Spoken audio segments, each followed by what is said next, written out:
Last 72 hours अगर आप लोग वॉच कर रहे हैं मीडिया, वर्ल्ड मीडिया को, स्पेशली यूरोपियन, तो आपको अंदाजा होगा कि पिछले 72 घंटे में कितना कुछ बदल चुका है। जो प्रोजेक्ट 80 साल पहले शुरू हुआ था, वर्ल्ड वॉर 2 के खत्म होने के बाद 1945 में, वो कंक्लूड हुआ 23 फरवरी 2025 को। कैसे? वर्ल्ड वॉर 2 के बाद नेटो बना, वर्ल्ड वॉर और ये 91 के बाद यूरोपियन यूनियन बनी। ये सारे post war, cold war, post cold war projects थे, फाइनली वाइंड अप हो गए आके with the German elections coming of the right wing to the power. उसके बाद जो पिछले 2 दिन में वहां यूरोप में गुफ्तगू हुई है, वो आपके सामने है। कंसिडर किया जा रहा है कि अब रशियन थ्रेट को काउंटर करने के लिए यूरोप को अपने पैरों पे खड़ा होना होगा। इन अदर वर्ड्स, न्यूक्लियर आर्सेनल्स अपने हासिल करने होंगे शायद जर्मनी को, क्योंकि हमारे साथ जो मेहमान थे 2 दिन पहले, पीटर साहब जर्मनी से, उन्होंने इशारा दिया था कि अपनी गुफ्तगू में यही जब सवाल पूछा था कि यूएसए, ब्रिटिश और फ्रेंच न्यूक्लियर आर्सेनल्स मिला के भी रशियन थ्रेट को काउंटर नहीं किया जा सकता। लेकिन आगे चले। कल पुतिन साहब ने एक प्रेस कॉन्फ्रेंस की जिसमें उन्होंने जिन इलाकों पे कब्जा कर लिया है यूक्रेन के, उनका उसको आर न्यू टेरिटरीज, अब वो रशियन टेरिटरीज हैं। वो रशियन स्पीकिंग इलाका था यूक्रेन का, रशिया ने उस पर कब्जा करके अपनी न्यू टेरिटरीज डिक्लेयर कर दिया और कहा कि अमेरिकी आके यहाँ पे इन्वेस्टमेंट करें, हम उन्हें वेलकम करेंगे, कोई भी आके करें।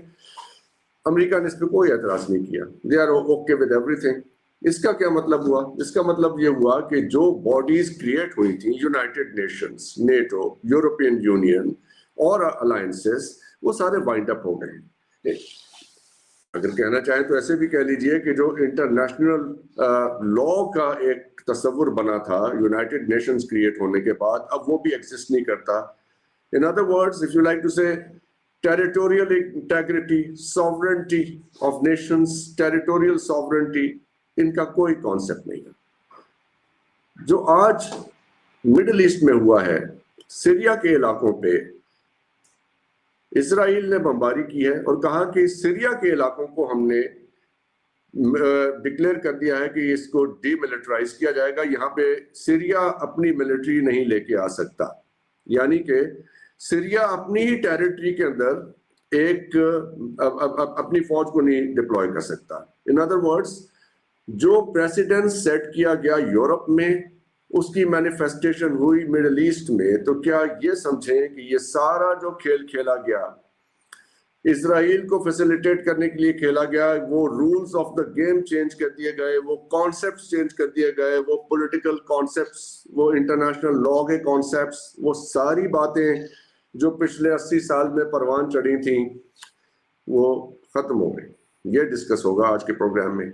हमारे साथ हैं डॉक्टर आयमा मेहदी और उस्मान शाहिद साहब ज्वाइन कर रहे हैं, डॉक्टर हसनैन जावेद साहब। डॉक्टर साहब, ये आज का मेरा थीसिस है कि जो यूरोप में हुआ है, जो वहां पे कंसेशंस दिए गए हैं पुतिन साहब को जितनी टेरिटरी उनके हवाले करके, उसका असल मकसद तो आज सामने आता दिखाई दे रहा है। सीरिया के अंदर मिलिट्री जोन नहीं बन सकता।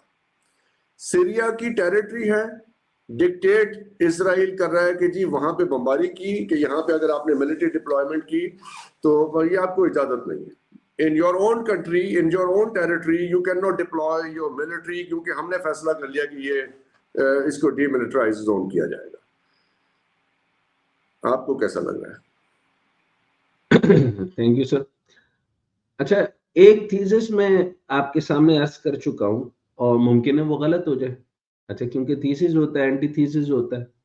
अच्छा, थीसिस का एंटी थीसिस ना हो तो वो थीसिस ही नहीं रहता। सॉरी, बहरहाल अब तक जो इससे पहले मैं I just miss one point. मैं कल के प्रोग्राम से आपका तस्करा हुआ था, ये डीप स्टेट का आपका कॉन्सेप्ट था, अमेरिकन प्रेसिडेंट ट्रम्प, ये आपका कॉन्सेप्ट था कि ये कोई इलीट क्लब बन गया है और ये डीप स्टेट ने वहां पे कोई चेंजेस की हैं and they are hand in glove with each other.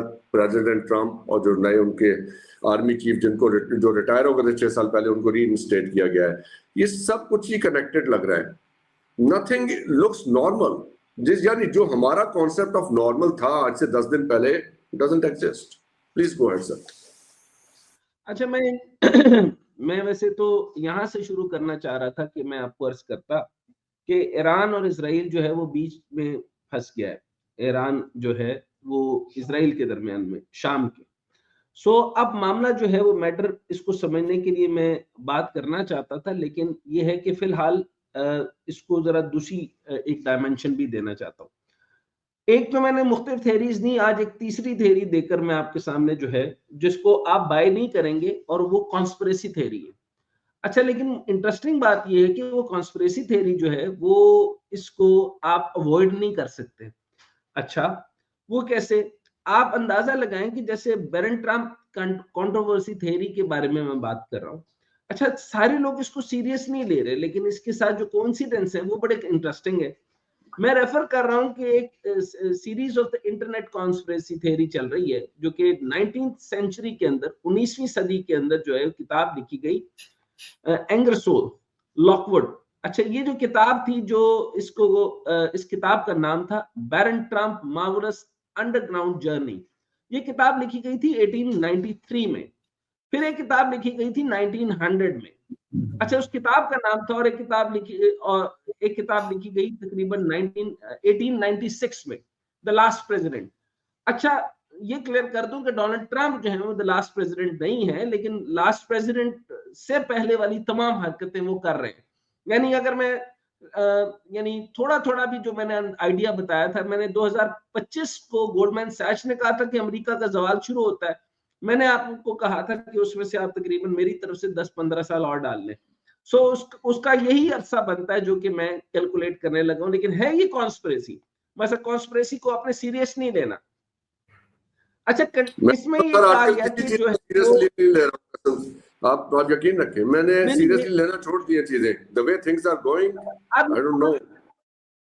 जो कोइंसिडेंस है वो है कि conspiracy theory, it is linked to the Donald Trump and his sons Barron Trump. अच्छा, इसके अंदर कैसे जो एलिमेंट समझिएगा की थ्योरी के, इसमें जो करेक्टर नेम है वो सिमिलैरिटी है। सबसे पहले जो है वो लॉकवुड बुक के अंदर, जो किताब के अंदर नाम लिखा जाता है वो है बैरन ट्रम्प का। अच्छा, ये किताब के अंदर नाम था बैरन ट्रम्प का। अच्छा, दूसरा लिखा गया कि बैरन ट्रम्प जो है वो डोनाल्ड ट्रम्प का बेटा होगा। फिर उसके ऊपर लिखा गया वेल्दी गाइड नेम डॉन। अच्छा, उसका उसका जो है वो गाइड जो होगा वो डॉन होगा। अच्छा, डॉन से डोनाल्ड ट्रम्प, वो डॉन नहीं जो कि कोई मतलब छोटा डॉन और बड़ा डॉन, वो वाला नहीं, जो इंडिया वाला डॉन नहीं है, वो कच्चे किस्म के जो उनके छोटे छोटे डॉन आते हैं। अच्छा, ये डोनाल्ड ट्रम्प है। अच्छा, ये उसका गाइड होगा। अच्छा, गाइड कैसे होगा? यानी उसको समझाएगा, बताएगा कैसे होगा, किस तरह का होगा। अच्छा, इसके जो टाइम ट्रेवल का कॉन्सेप्ट दिया गया कि टाइम ट्रेवल का कॉन्सेप्ट अगर आप समझना चाहें तो आप जो है पहले फ्यूचर में होते हैं, then go back to the past and determine the जो है वो प्रेजेंट। फिर आपका प्रेजेंट डिटरमिन्ड होता है, लेकिन पहले फ्यूचर बन चुका होता है। ये मेरी एक थ्योरी थी, मैंने इसमें एक जगह लिखा था, लेकिन मैं उसके ऊपर कभी ज्यादा गुफ्तगू इसलिए नहीं करता क्योंकि फलसफा तब अच्छा लगता है जब आपके पास पैसे हो। गरीब आदमी का फलसफा जो है ना वो बिल्कुल बेहुदा सी बात है, और इस वजह से मैं फलसफे पे गुफ्तगू ही नहीं करता। और कोई फलसफे पे बात कर रहा हो और वो गरीब हो तो मैं कहता हूँ पहले पैसा कमाओ फिर फलसफा देना। गरीब आदमी को और फलसफा कहे तो उसको जूते मारने चाहिए।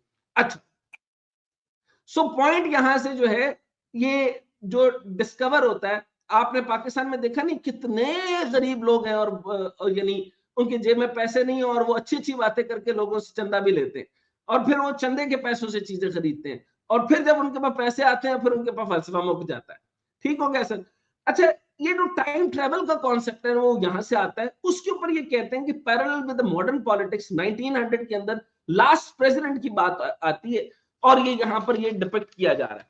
अच्छा, इसी डिपिक्शन के अंदर जो है वो निकोला टेस्ला जो है उसका कनेक्शन है 36, अगर मैं गलत नहीं कह रहा तो 369 कोड है उसका, निकोला इसका टेस्ला का, और टेस्ला का कनेक्शन भी वहां से।